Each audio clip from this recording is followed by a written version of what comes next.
त्रिदलं त्रिगुणाकारं त्रिनेत्रं च त्रियायुधं त्रिजन्मपापसंहारम् एकबिल्वं शिवार्पणम् अखण्डबिल्वपत्रेण पूजिते नन्दिकेश्वरे शुध्यन्ति सर्वपापेभ्यः एकबिल्वं शिवार्पणम् सालग्रामशिलामेकं जातु विप्राय योर्पयेत् सोमयज्ञमहापुण्यम् एकबिल्वं शिवार्पणम् दन्तिकोटिसहस्राणि वाजपेयशतानि च कोटिकन्या महादानम् एकबिल्वं शिवार्पणम्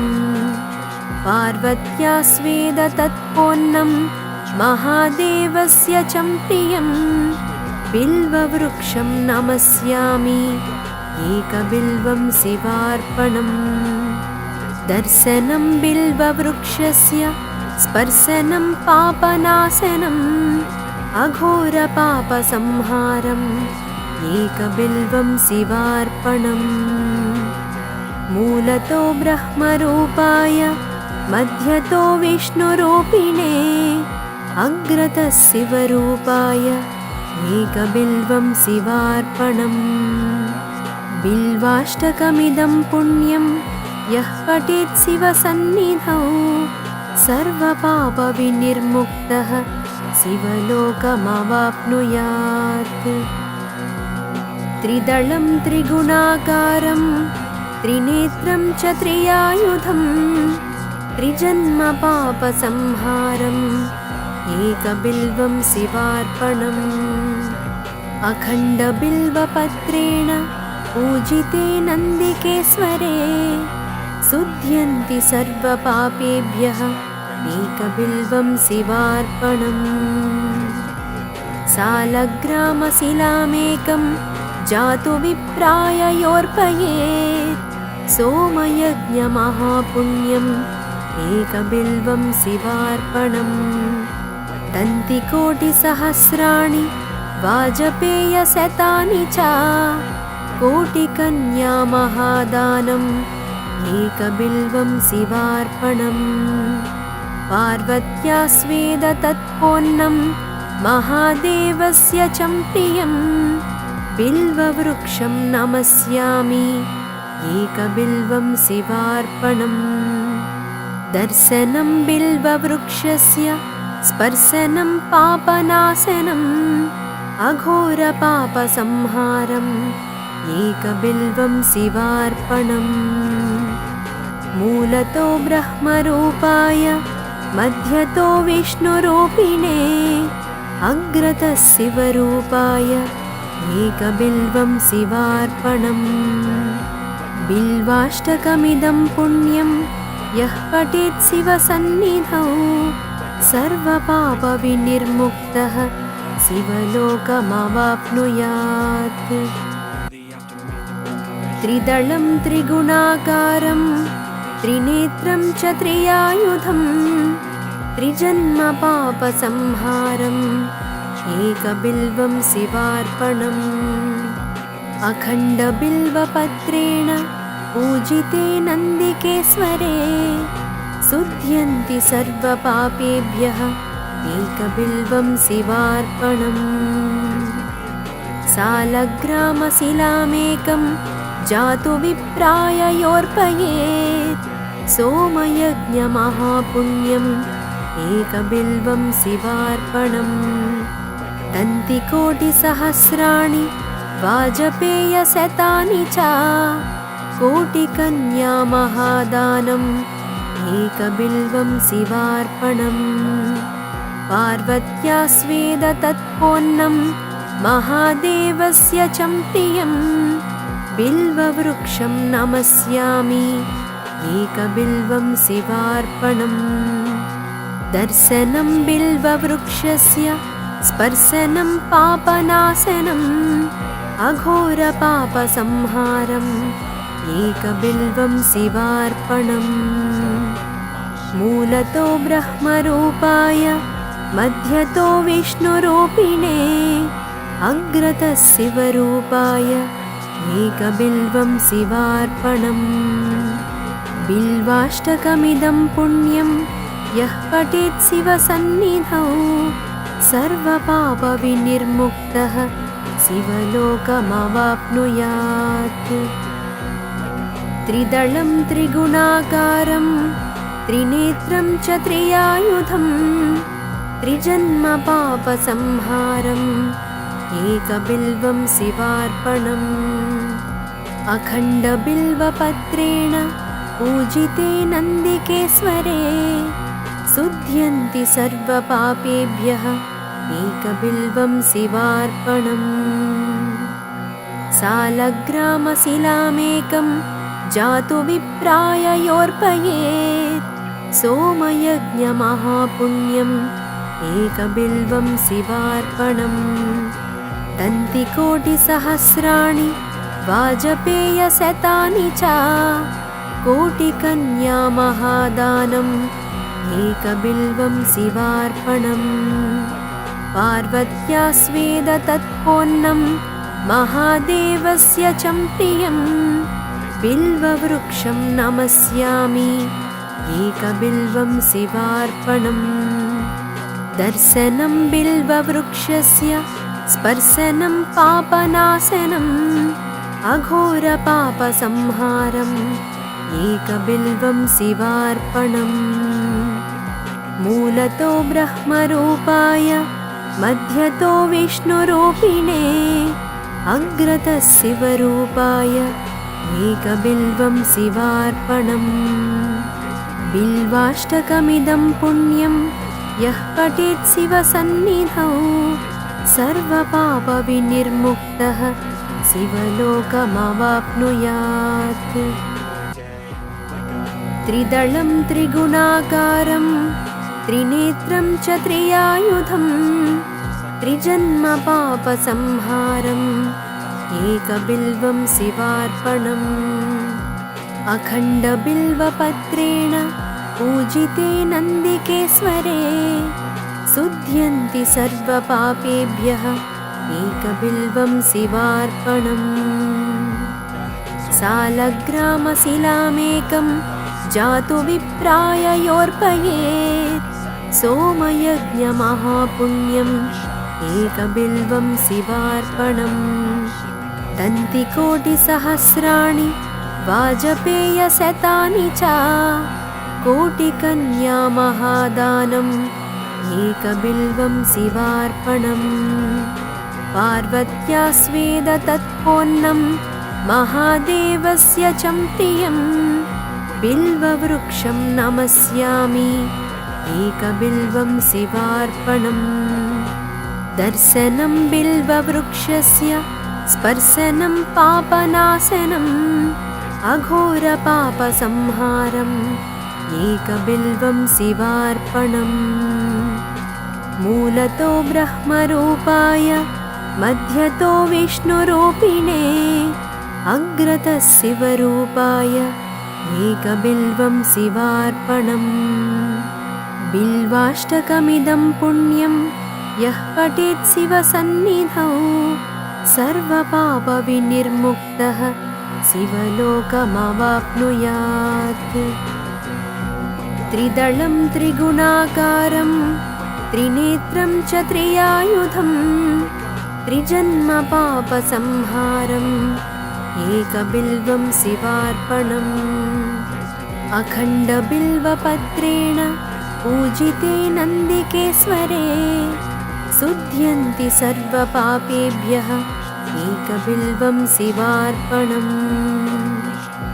सालग्रामशिलामेकं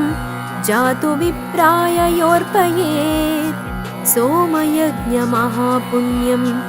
एकबिल्वं शिवार्पणम् दन्तिकोटिसहस्राणि वाजपेयशतानि च कोटिकन्यामहादानम् एकबिल्वं शिवार्पणम् पार्वत्या स्वेदतत्पोन्नं महादेवस्य च प्रियम् बिल्ववृक्षं नमस्यामि एकबिल्वं शिवार्पणम् दर्शनं बिल्ववृक्षस्य स्पर्शनं पापनाशनम् अघोरपापसंहारम् एकबिल्वं शिवार्पणम् मूलतो ब्रह्मरूपाय मध्यतो विष्णुरूपिणे अग्रतः शिवरूपाय एकबिल्वं शिवार्पणम् बिल्वाष्टकमिदं पुण्यं यः पठेत् शिवसन्निधौ सर्वपापविनिर्मुक्तः शिवलोकमवाप्नुयात् त्रिदलं त्रिगुणाकारं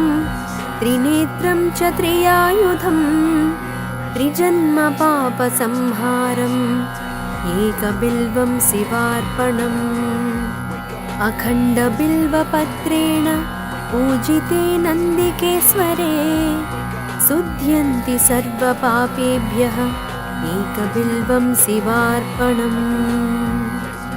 सालग्रामशिलामेकं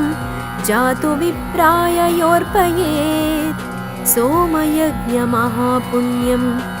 एकबिल्वं शिवार्पणम् दन्तिकोटिसहस्राणि वाजपेयशतानि च कोटिकन्यामहादानम् एकबिल्वं शिवार्पणम् पार्वत्या स्वेदतत्पोन्नं महादेवस्य च प्रियम् बिल्ववृक्षं नमस्यामि एकबिल्वं शिवार्पणम् दर्शनं बिल्ववृक्षस्य स्पर्शनं पापनाशनम् अघोरपापसंहारम् एकबिल्वं शिवार्पणम् मूलतो ब्रह्मरूपाय मध्यतो विष्णुरूपिणे अग्रतः शिवरूपाय एकबिल्वं शिवार्पणम् बिल्वाष्टकमिदं पुण्यं यः पठेत् शिवसन्निधौ सर्वपापविनिर्मुक्तः शिवलोकमवाप्नुयात् त्रिदलं त्रिगुणाकारं त्रिनेत्रं च त्रियायुधं त्रिजन्मपापसंहारम् एकबिल्वं शिवार्पणम् अखण्डबिल्वपत्रेण पूजिते नन्दिकेश्वरे शुध्यन्ति सर्वपापेभ्यः एकबिल्वं शिवार्पणम् सालग्रामशिलामेकं जातु विप्राय योर्पयेत् सोमयज्ञमहापुण्यम् एकबिल्वं शिवार्पणम् दन्तिकोटिसहस्राणि वाजपेयशतानि च कोटिकन्यामहादानम् एकबिल्वं शिवार्पणम्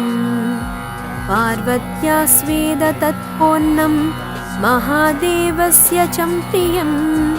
बिल्ववृक्षं नमस्यामि एकबिल्वं शिवार्पणम् दर्शनं बिल्ववृक्षस्य स्पर्शनं पापनाशनम् अघोरपापसंहारम् एकबिल्वं शिवार्पणम् मूलतो ब्रह्मरूपाय मध्यतो विष्णुरूपिणे अग्रतः शिवरूपाय एकबिल्वं शिवार्पणम् बिल्वाष्टकमिदं पुण्यं यः पठेत् शिवसन्निधौ सर्वपापविनिर्मुक्तः शिवलोकमवाप्नुयात् त्रिदलं त्रिगुणाकारं त्रिनेत्रं च त्रियायुधं त्रिजन्मपापसंहारम् एकबिल्वं शिवार्पणम् अखण्डबिल्वपत्रेण पूजिते नन्दिकेश्वरे शुध्यन्ति सर्वपापेभ्यः एकबिल्वं शिवार्पणम् सालग्रामशिलामेकं जातु विप्राय योर्पयेत् सोमयज्ञमहापुण्यम् एकबिल्वं शिवार्पणम् दन्तिकोटिसहस्राणि वाजपेयशतानि च कोटिकन्या महादानम् एकबिल्वं शिवार्पणम् पार्वत्या स्वेद तत्पोन्नं महादेवस्य च प्रियं बिल्ववृक्षं नमस्यामि एकबिल्वं शिवार्पणम् दर्शनं बिल्ववृक्षस्य स्पर्शनं पापनाशनम् अघोरपापसंहारम् एकबिल्वं शिवार्पणम् मूलतो ब्रह्मरूपाय मध्यतो विष्णुरूपिणे अग्रतः शिवरूपाय एकबिल्वं शिवार्पणम् बिल्वाष्टकमिदं पुण्यं यः पठेत् शिवसन्निधौ सर्वपापविनिर्मुक्तः शिवलोकमवाप्नुयात् त्रिदलं त्रिगुणाकारं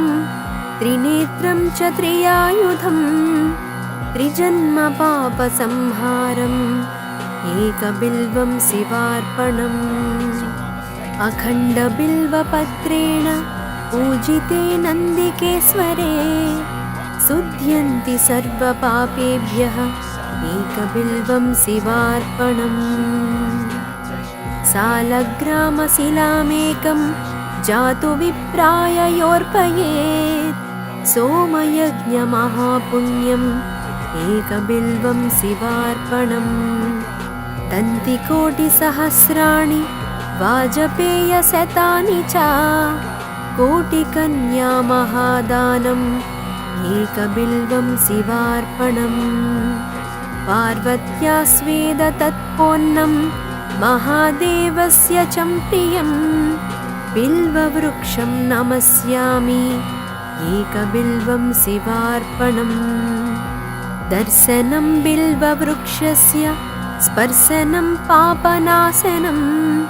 अघोरपापसंहारम् एकबिल्वं शिवार्पणम् मूलतो ब्रह्मरूपाय मध्यतो विष्णुरूपिणे अग्रतः शिवरूपाय एकबिल्वं शिवार्पणम् बिल्वाष्टकमिदं पुण्यं यः पठेत् शिवसन्निधौ सर्वपापविनिर्मुक्तः शिवलोकमवाप्नुयात् त्रिदलं त्रिगुणाकारं त्रिनेत्रं च त्रियायुधं त्रिजन्मपापसंहारम् एकबिल्वं शिवार्पणम् अखण्डबिल्वपत्रेण पूजिते नन्दिकेश्वरे शुध्यन्ति सर्वपापेभ्यः एकबिल्वं शिवार्पणम् सालग्रामशिलामेकं जातु विप्राय योर्पयेत्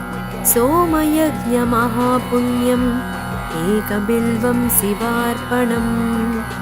तन्तिकोटिसहस्राणि वाजपेयशतानि च कोटिकन्या महादानम् एकबिल्वं शिवार्पणम्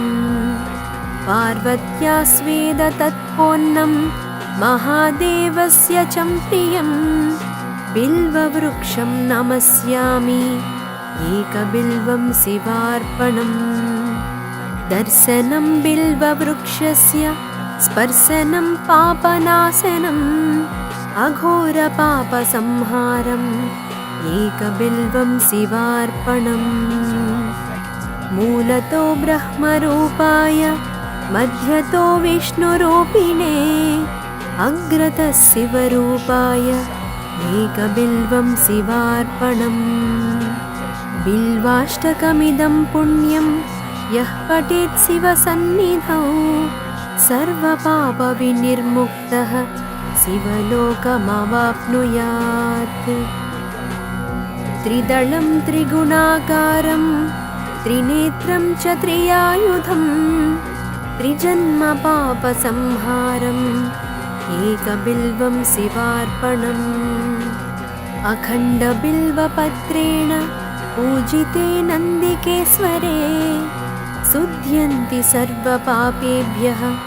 एकबिल्वं शिवार्पणम् सालग्रामशिलामेकं जातु विप्राय योर्पयेत् सोमयज्ञमहापुण्यम् एकबिल्वं शिवार्पणम् दन्तिकोटिसहस्राणि वाजपेयशतानि च कोटिकन्या महादानम् एकबिल्वं शिवार्पणम् पार्वत्या स्वेद तत्पोन्नं महादेवस्य च प्रियं बिल्ववृक्षं नमस्यामि एकबिल्वं शिवार्पणम् दर्शनं बिल्ववृक्षस्य स्पर्शनं पापनाशनम् अघोरपापसंहारम् एकबिल्वं शिवार्पणम् मूलतो ब्रह्मरूपाय मध्यतो विष्णुरूपिणे अग्रतः शिवरूपाय एकबिल्वं शिवार्पणम् बिल्वाष्टकमिदं पुण्यं यः पठेत् शिवसन्निधौ सर्वपापविनिर्मुक्तः शिवलोकमवाप्नुयात् त्रिदलं त्रिगुणाकारं त्रिनेत्रं च त्रियायुधं त्रिजन्मपापसंहारम् एकबिल्वं शिवार्पणम् अखण्डबिल्वपत्रेण पूजिते नन्दिकेश्वरे शुध्यन्ति सर्वपापेभ्यः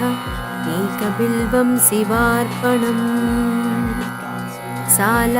सालग्रामशिलामेकं जातु विप्राय योर्पयेत् सोमयज्ञमहापुण्यम् एकबिल्वं शिवार्पणम् दन्तिकोटिसहस्राणि वाजपेयशतानि च कोटिकन्या महादानम् एकबिल्वं शिवार्पणम् पार्वत्या स्वेद तत्पोन्नं महादेवस्य च प्रियं बिल्ववृक्षं नमस्यामि एकबिल्वं शिवार्पणम् दर्शनं बिल्ववृक्षस्य स्पर्शनं पापनाशनम् अघोरपापसंहारम् एकबिल्वं शिवार्पणम् मूलतो ब्रह्मरूपाय मध्यतो विष्णुरूपिणे अग्रतः शिवरूपाय एकबिल्वं शिवार्पणम् बिल्वाष्टकमिदं पुण्यं यः पठेत् शिवसन्निधौ सर्वपापविनिर्मुक्तः शिवलोकमवाप्नुयात् त्रिदलं त्रिगुणाकारं त्रिनेत्रं च त्रियायुधं त्रिजन्मपापसंहारम् एकबिल्वं शिवार्पणम् अखण्डबिल्वपत्रेण पूजिते नन्दिकेश्वरे शुध्यन्ति सर्वपापेभ्यः एकबिल्वं शिवार्पणम् सालग्रामशिलामेकं जातु विप्राय योर्पयेत् सोमयज्ञमहापुण्यम् एकबिल्वं शिवार्पणम् दन्तिकोटिसहस्राणि वाजपेयशतानि च कोटिकन्या महादानम् एकबिल्वं शिवार्पणम् पार्वत्या स्वेद तत्पोन्नं महादेवस्य च प्रियं बिल्ववृक्षं नमस्यामि एकबिल्वं शिवार्पणम् दर्शनं बिल्ववृक्षस्य स्पर्शनं पापनाशनम् अघोरपापसंहारम् एकबिल्वं शिवार्पणम् मूलतो ब्रह्मरूपाय मध्यतो विष्णुरूपिणे अग्रतः शिवरूपाय एकबिल्वं शिवार्पणम् बिल्वाष्टकमिदं पुण्यं यः पठेत् शिवसन्निधौ सर्वपापविनिर्मुक्तः शिवलोकमवाप्नुयात् त्रिदलं त्रिगुणाकारं त्रिनेत्रं च त्रियायुधं त्रिजन्मपापसंहारम् एकबिल्वं शिवार्पणम् अखण्डबिल्वपत्रेण पूजिते नन्दिकेश्वरे शुध्यन्ति सर्वपापेभ्यः एकबिल्वं शिवार्पणम् सालग्रामशिलामेकं जातु विप्राय योर्पयेत् सोमयज्ञमहापुण्यम् एकबिल्वं शिवार्पणम् दन्तिकोटिसहस्राणि वाजपेयशतानि च कोटिकन्यामहादानम् एकबिल्वं शिवार्पणम् पार्वत्या स्वेदतत्पोन्नं महादेवस्य च प्रियम् बिल्ववृक्षं नमस्यामि एकबिल्वं शिवार्पणम् दर्शनं बिल्ववृक्षस्य स्पर्शनं पापनाशनम् अघोरपापसंहारम् एकबिल्वं शिवार्पणम् मूलतो ब्रह्मरूपाय मध्यतो विष्णुरूपिणे अग्रतः शिवरूपाय एकबिल्वं शिवार्पणम् बिल्वाष्टकमिदं पुण्यं यः पठेत् शिवसन्निधौ सर्वपापविनिर्मुक्तः शिवलोकमवाप्नुयात् त्रिदलं त्रिगुणाकारं त्रिनेत्रं च त्रियायुधं त्रिजन्मपापसंहारम् एकबिल्वं शिवार्पणम् अखण्डबिल्वपत्रेण पूजिते नन्दिकेश्वरे शुध्यन्ति सर्वपापेभ्यः एकबिल्वं शिवार्पणम् सालग्रामशिलामेकं जातु विप्राय योर्पयेत् सोमयज्ञमहापुण्यम् एकबिल्वं शिवार्पणम् दन्तिकोटिसहस्राणि वाजपेयशतानि च कोटिकन्यामहादानम् एकबिल्वं शिवार्पणम् पार्वत्या स्वेदतत्पोन्नं महादेवस्य च प्रियम् बिल्ववृक्षं नमस्यामि एकबिल्वं शिवार्पणम् दर्शनं बिल्ववृक्षस्य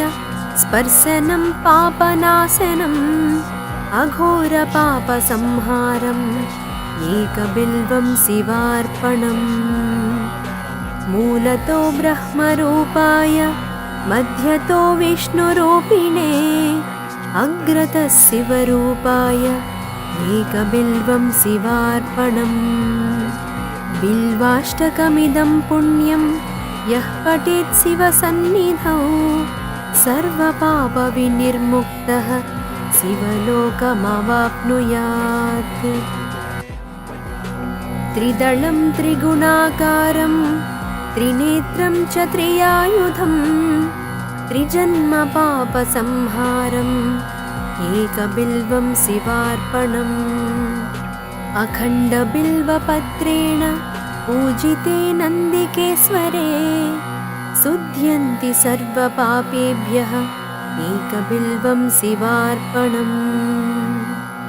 सालग्रामशिलामेकं जातु विप्राय योर्पयेत् सोमयज्ञमहापुण्यम् एकबिल्वं शिवार्पणम् दन्तिकोटिसहस्राणि वाजपेयशतानि च कोटिकन्यामहादानम् एकबिल्वं शिवार्पणम् पार्वत्या स्वेदतत्पोन्नं महादेवस्य च प्रियम् बिल्ववृक्षं नमस्यामि एकबिल्वं शिवार्पणम् दर्शनं बिल्ववृक्षस्य स्पर्शनं पापनाशनम् अघोरपापसंहारम् एकबिल्वं शिवार्पणम् मूलतो ब्रह्मरूपाय मध्यतो विष्णुरूपिणे अग्रतः शिवरूपाय एकबिल्वं शिवार्पणम् बिल्वाष्टकमिदं पुण्यं यः पठेत् शिवसन्निधौ सर्वपापविनिर्मुक्तः शिवलोकमवाप्नुयात्। त्रिदलं त्रिगुणाकारं त्रिनेत्रं च त्रियायुधं त्रिजन्मपापसंहारम् एकबिल्वं शिवार्पणम्। अखण्डबिल्वपत्रेण पूजिते नन्दिकेश्वरे शुध्यन्ति सर्वपापेभ्यः एकबिल्वं शिवार्पणम्। सालग्रामशिलामेकं जातु विप्राय योऽर्पयेत् सोमयज्ञमहापुण्यम् एकबिल्वं शिवार्पणम्। दन्तिकोटिसहस्राणि वाजपेयशतानि च कोटिकन्या महादानम् एकबिल्वं शिवार्पणम्। पार्वत्या स्वेदतत्पोन्नं महादेवस्य च प्रियं बिल्ववृक्षं नमस्यामि एकबिल्वं शिवार्पणम्। दर्शनं बिल्ववृक्षस्य स्पर्शनं पापनाशनम् अघोरपापसंहारम् एकबिल्वं शिवार्पणम्। मूलतो ब्रह्मरूपाय मध्यतो विष्णुरूपिणे अग्रतः शिवरूपाय एकबिल्वं शिवार्पणम्। बिल्वाष्टकमिदं पुण्यं यः पठेत् शिवसन्निधौ सर्वपापविनिर्मुक्तः शिवलोकमवाप्नुयात्।